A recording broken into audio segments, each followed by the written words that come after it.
bulchiinsa magaalaa Adaamaatti gamaggamni raawwii hojii mootummaa fi paartii kurmaana arfaffaa gaggeeffamaa jira. Gamaggama kanarrattis hooggantoonni olaanoo magaalaa, kutaalee magaalaa fi aanaalee kan argaman yoo ta'u, gabaasni hojii paartii fi mootummaa akkasumas dhaabbata Adaamaa Investment Group dhiyaateera. Kantiibaan magaalaa Adaamaa obbo Haayiluu Jaldee kaayyoon gamaggama kanaa waan hojjetame adda baafachuun milkaa'inni gama siyaasaan akkasumas bulchiinsaa fi nageenyaan jiru maal fa'aa akka ta'e adda baafachuun bara hojii itti aanutti hanqinoota maqsuun ciminoota keenya qabannee ce'uuf jedhan. Hoggansi kun waliin beekee ba'uun qabu maalinni lammaffaan gama nageenyatiin milkaa'inoonni jiran maalin gama hojiiwwan misoomaa fi bulchiinsa gaariitiin milkaa'inoonni jiran maalinni kan jedhu irratti mari'anne gaariidha. Sababiin isaa milkaa'inoonni sun adeemsa itti dhufan qabu, nama isa fide qabu, taatonni achi keessa hedduutu jiru. Isa yoo barre akkamitti bara dhufu caalman gabbifnaa kan jedhuuf akka nu gargaarutti beekumsa irraa barachuu dandeenya. Barnoota gaa fudhachuuf milkaa'inoota qixaan beekuun ni barbaachisa yoo jiraate jechuudha. Qabxiin maree lammaffaan milkaa'inoota kana yoo finnu toora xiyyeeffannoowwan keenya sarkaa kamiin milkeessineerra.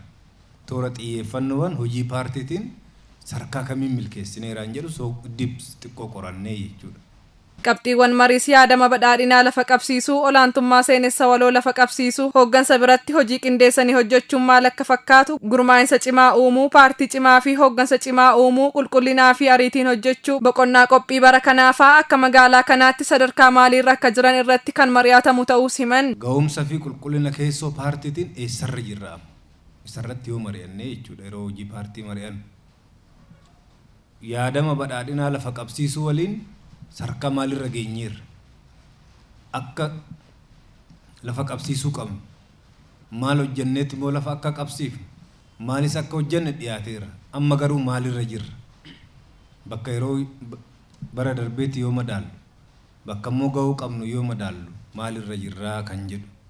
Olaantummaa seenessa waloo bu'uureessuu waliin Adaamaan eessa jira? Hoggansi kun maal jechuu danda'a? Akkamitti mari'ataa kan jedhu yoo laalle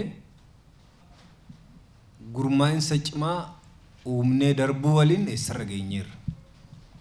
Gadi hanga olitti gurmaa'insi keenya gurmaa'insa dhiibbaa uumuu danda'u maalirra geenyeerraa kan jedhu laallee hojii paartiitiin paartii cimaaf mootummaa cimaa uumnee dabarru bara kanaa jennee galma qabanneen sadarkaa kamiin milkeessinee kan jedhu hoggansi kun yoo irratti mari'ate gaarii ta'a jechuudha.